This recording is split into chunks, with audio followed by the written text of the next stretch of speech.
Bonsoir à toutes et bienvenue dans votre émission de musique locale Couleur Pays, votre émission de musique locale qui met en lumière les artistes qui font l'actualité musicale dans notre département. Sortie d'albums, production de spectacles, tournée à l'extérieur ou création d'un spectacle qui sort véritablement de l'ordinaire. Ce soir, je vous propose de découvrir un nouvel artiste arrivé sur la scène musicale locale. Il en est à son premier album et il a fait tourner une chanson qui est diffusée sur quasiment toutes les chaînes de radio dans notre département. On appelle ça un hit. Cet artiste, c'est Meta, que je vous invite à découvrir ce soir dans notre émission de musique locale, Couleur Pays. Couleur Pays avec Eric. Vous avez tous entendu parler de Catherine Adoré. C'est la chanson de Meta. Vous n'avez pas encore mis un visage sur cet artiste, eh bien le voici. Bonsoir. Bonsoir Eric, ça va? Très bien. Meta, c'est tout à coup un nom qui émerge assez rapidement finalement, puisque c'est ton premier titre, premier album également qui est sorti, un album que l'on retrouve chez tous les bons disquaires maintenant. Parcours musical, qu'est-ce qui fait que, pour ceux qui nous regardent et qui te découvrent pour la première fois, qu'est-ce qui fait que tu es arrivé à la musique? D'accord, alors ça a démarré depuis bien longtemps, pas en tant que chanteur, en tant que musicien, puisque j'ai fait mes débuts il y a une dizaine d'années de cela, sous l'impulsion de mon parrain, qui s'appelle Inel, qui était le bassiste du groupe Safari. Oula, oui. Les premières années de Safari. Avec le rhum dans la Bertelle. Voilà, c'est ça. Dans mon sac Néna, le rhum arrangé. Voilà, donc c'est un groupe de Temps Rouge. Temps Rouge. Voilà. Et lui, il faisait bassiste dessus et souvent, il m'invitait à venir avec lui aux entraînements. Et c'est vrai que j'ai été séduit d'une part par le synthétiseur. Je suis musicien déjà à la base et je fais du synthétiseur et du piano. Et je dirais que ça a démarré là, puis quelques contacts à droite et à gauche dans des petits groupes de quartier pour faire passer le temps, comme on dit chez nous. Et après, c'est là où ça a démarré avec l'enregistrement d'un album de ma cousine qui s'appelle Nathalie Poulot, au passage que je fais un coucou, qui a sorti son premier album qui s'appelait Alliance Créole, sur lequel j'étais arrangeur et musicien aussi dessus, toujours en tant que synthétiseur. Et là, après, ça a démarré toujours cette passion, je dirais, musicale, aussi dans un orchestre, pour tout ce qui est musique de variété et tout ça. Et donc voilà, et depuis ça continue, quelques temps maintenant avec l'album. Voilà. Alors, en fait, ce qu'on retient, c'est que tu es d'abord un musicien qui a joué avec beaucoup d'autres musiciens en groupe, donc un musicien de live. Ça, c'est très important parce que ça donne déjà un petit peu la tonalité. Tu n'es pas quelqu'un qui vient d'enregistrer comme ça alors que tu sors quasiment, entre guillemets, d'aucune expérience musicale. Donc la première expérience, c'est la scène, c'est les groupes, c'est les répétitions, c'est le clavier, c'est l'apprentissage de la musique. Bon, en plus, tu as dans ton environnement ton oncle, c'est ça? Tout à fait. Et ton frère. Ton frère n'est pas un inconnu, puisque lui, ton frère, il est également dans la musique, c'est Diaïssi. Oui, Diaïssi, le petit frère, qui lui a pris un peu le devant par rapport à moi. Où bien entendu lui aussi il est musicien, mais il a voulu déjà composer pour les autres, mais également composer pour lui. Il a sorti en 2009 donc son premier album qui s'intitulait Qu'attends-tu de moi, un maxi CD sur lequel il y avait plusieurs styles de musique en passant par le reggae, le Sega et le Zouk Love. Le Zouk Love a été très très bien accueilli par le public. Donc c'est pour ça que par la suite en 2010 il a sorti son album 100% Zouk 974 avec l'album Empreinte Love. Qui a été un bon succès. Un bon succès. Et il faut savoir que Diaïssi, forcément, comme je disais tout à l'heure, donc il compose. Et il compose également des Sega. Est-ce qu'il a participé à cette chanson? Bien évidemment, il a participé, puisque Catherine Adoré, c'est Diaïssi qui est le compositeur. Et moi, j'ai fait l'arrangement. Donc il a une bonne palette de Sega, donc il fallait trouver une voix dessus. Et je me suis collé à ce jeu, on va dire, et aujourd'hui, voilà, ça paye, et content de voir que le public accueille très très bien Catherine Adoré. De musicien, il passe à chanteur, il a fait un premier titre qui a été un succès. Le titre de cette chanson est également le titre indicatif de cet album, Catherine Adoré, en musique, dans Couleur Pays.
côté de moi. Tu sais, je n'y arrive pas. Juste l'idée d'être loin de toi, moi je ne le supporte pas. Yama ou mon aimé, il m'a dit à où ça toute l'année. Et malgré les mauvais jours, Yama ou pour toujours. Yama ou mon aimé, il m'a dit à où ça toute l'année. Et malgré les mauvais jours, Yama ou pour toujours.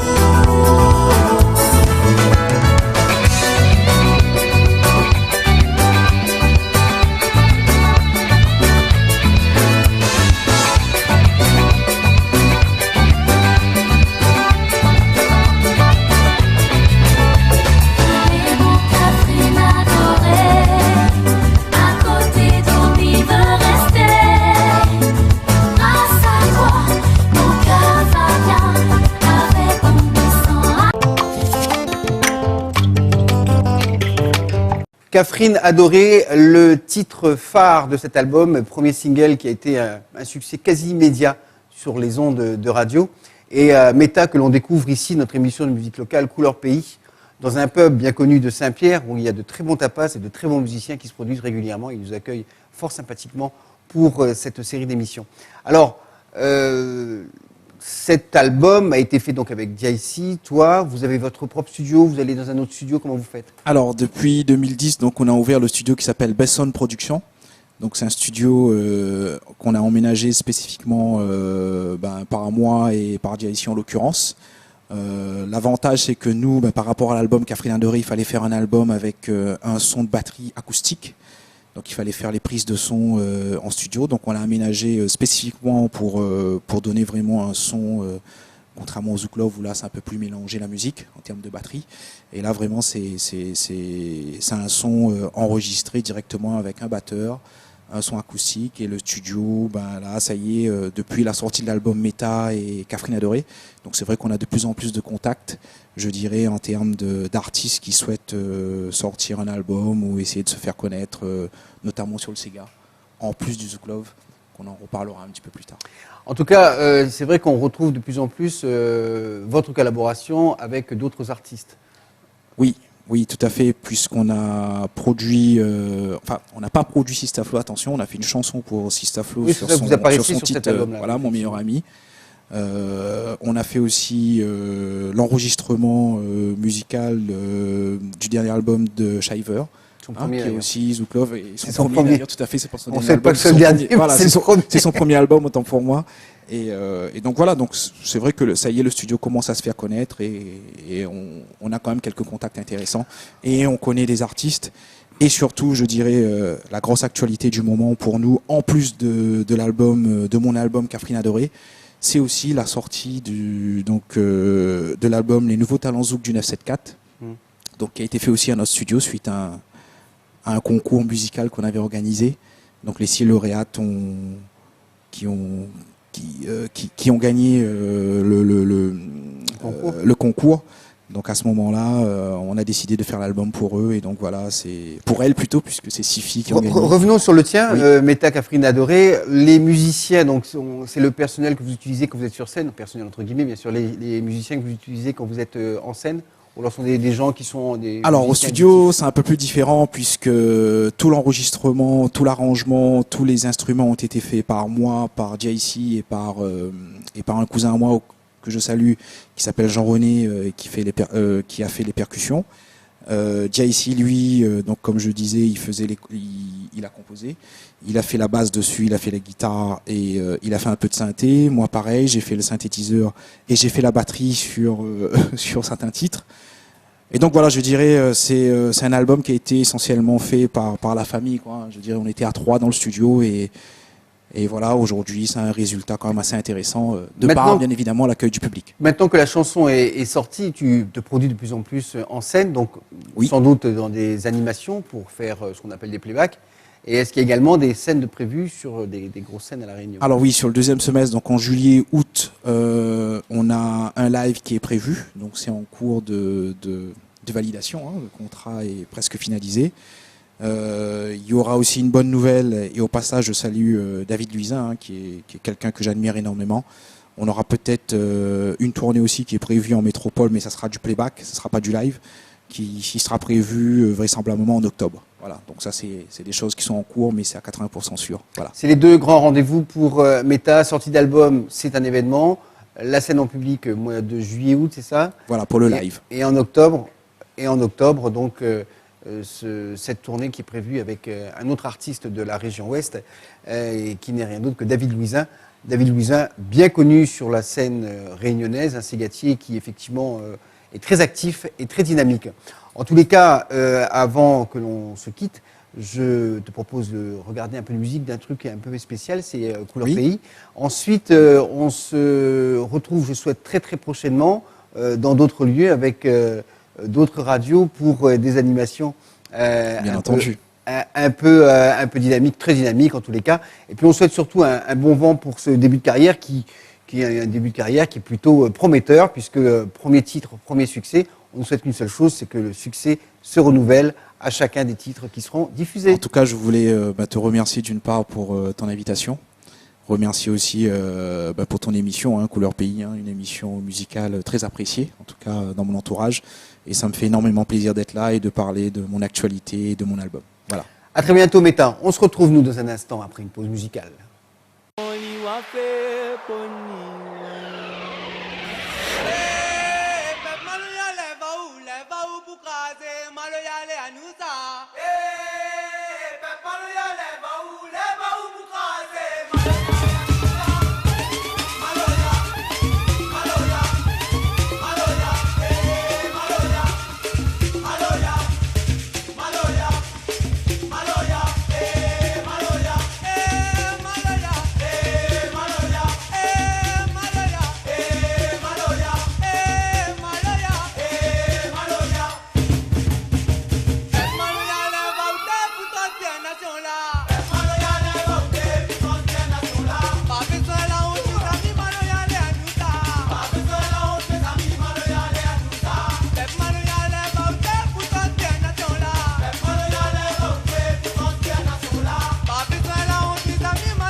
Assois dans le fait noir, baba, mon cœur va casser la moi. Assois dans le fait noir, baba, mon cœur va casser la moi. Assois dans le fait noir, baba, mon cœur va casser la moi. Même si moi les bousingues, même si moi les bousingues, même si moi les bousingues, dois côté mon cœur. Même si moi les bousingues,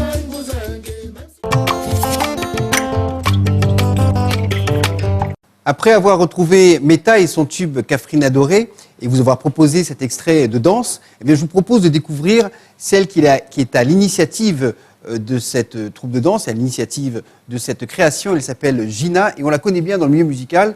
Bonsoir. Bonsoir. Alors Gina, on t'a invité dans un premier temps parce que tu es quelqu'un dans la danse qui est connu à La Réunion. On te voit souvent dans les clips vidéo, on te voit également sur les spectacles, sur les captations. Tu es souvent présente avec ta troupe pour différents artistes, où tu fais des prestations pour eux. Quand ils ont besoin d'agrémenter leur spectacle avec des danseuses, tu es là. Au-delà de ça, tu fais également des créations avec ta compagnie, enfin, ta troupe, et de la formation également. Donc ça fait beaucoup de choses. En fait, ce qu'on veut, c'est aller au-delà de l'image que tu donnes sur scène et de découvrir un peu plus ce que tu fais. Dans un premier temps, la troupe que tu as et l'association s'appelle Couleur Pays. Voilà. C'est pas peu dire, puisque notre émission, elle, s'appelle Couleur Pays. Voilà, donc l'association, donc Couleur Pays, présente deux concepts. Alors, le premier concept est celui de la danse, se produire sur scène avec des artistes, comme tu as pu le voir, et puis tourner des clips également. Alors, on répond à la demande des artistes qui m'appellent, voilà, pour des projets, des organisateurs, etc. Et on intervient également sur bande-son, c'est-à-dire, moi j'ai mon propre spectacle sur bande-son, avec du maloya, du sega, du coupé-décalé, kuduro, etc. Et l'autre concept de l'association, c'est un atelier de danse que moi j'ai mis en place sur la ravine des Cabris avec des enfants. Donc ça va de 4 ans, je dirais, à 16 ans. Donc là, je suis vraiment dans la transmission du maloya, leur apprendre l'histoire du maloya, le pas de base du maloya. Et après, on greffe autour de tout ça des pas modernes, du contemporain, de l'afro, etc. pour donner quelque chose de joli. Et voilà. Alors, à la base, toi, tu es aujourd'hui formatrice dans le milieu de la danse. Tu as toi-même été formée. Oui, j'ai un parcours moderne, donc moderne jazz, contemporain, classique également. Et puis, je participe à plein de stages, cha-cha-cha, kizomba, afro, enfin voilà, je touche à tout.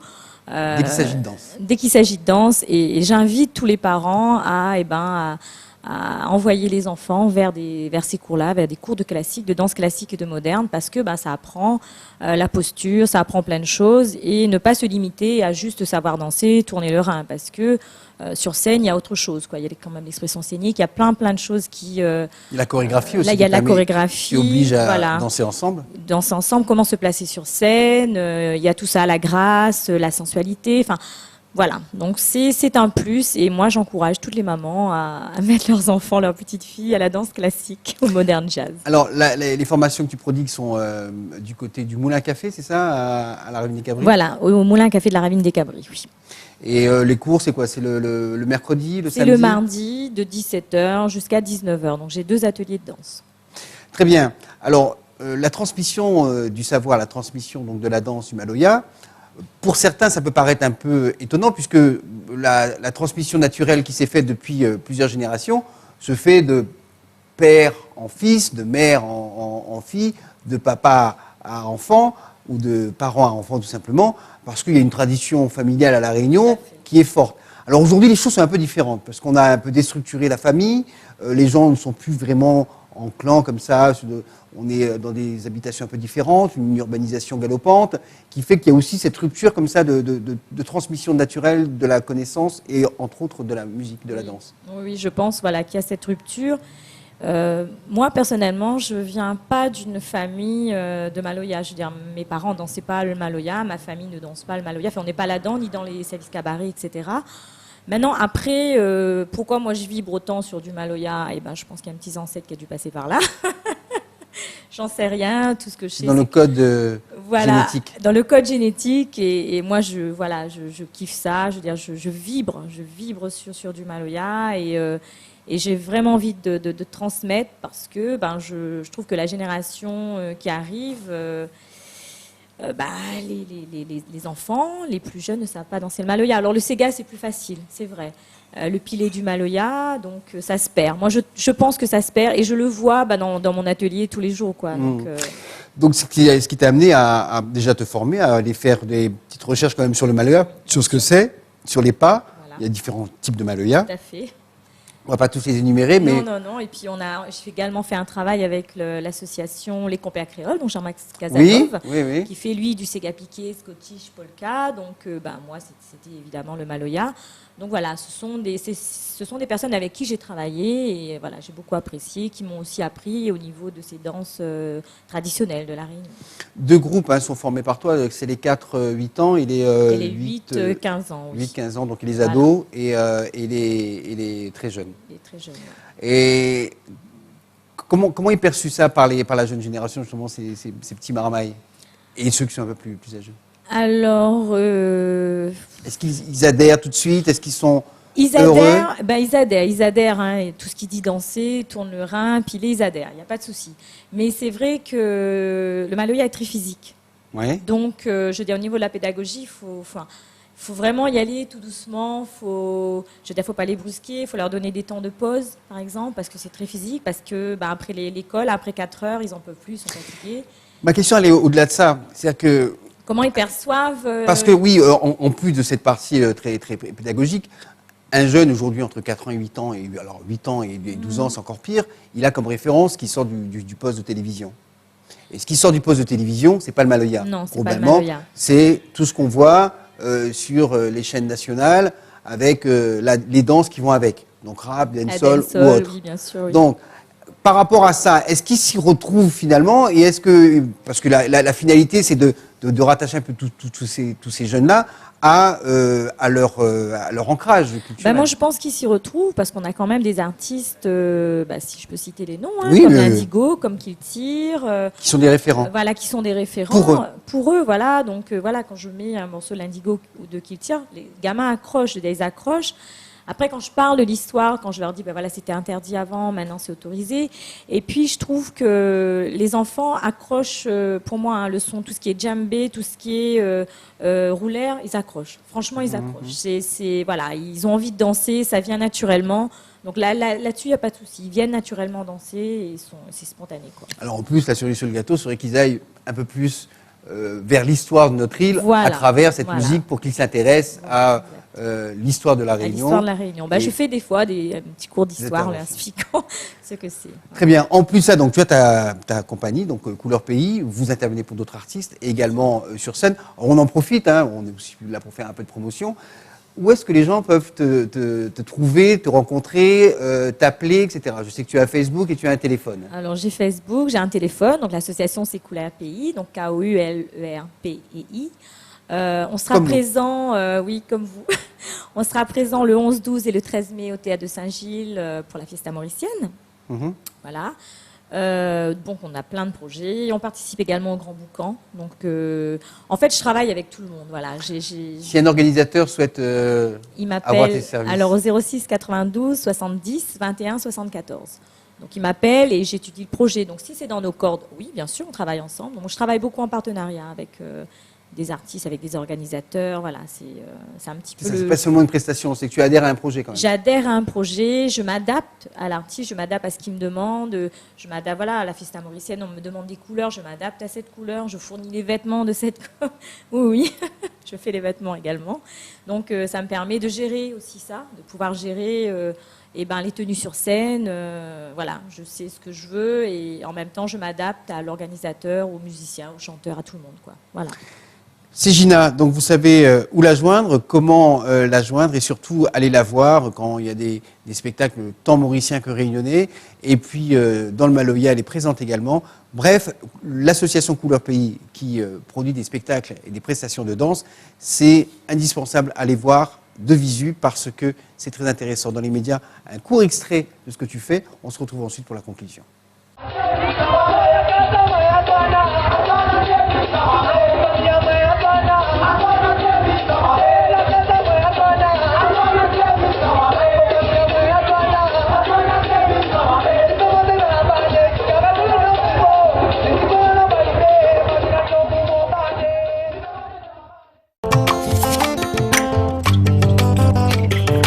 Voilà, c'est dynamique, c'est tonique et c'est Gina avec Couleur Pays qui nous propose ça. Eh bien, je te remercie d'être venu nous rencontrer. C'est un plaisir de t'avoir eu avec nous parce que ça faisait longtemps que je souhaitais avoir ta présence sur le plateau. Donc, on est venu jusqu'à Saint-Pierre dans ce sympathique pub où on fait de la musique. Tu connais bien. Tu où j'ai dansé également, ici. Oui. Et en plus, il y a des bons tapas. Oui. Voilà.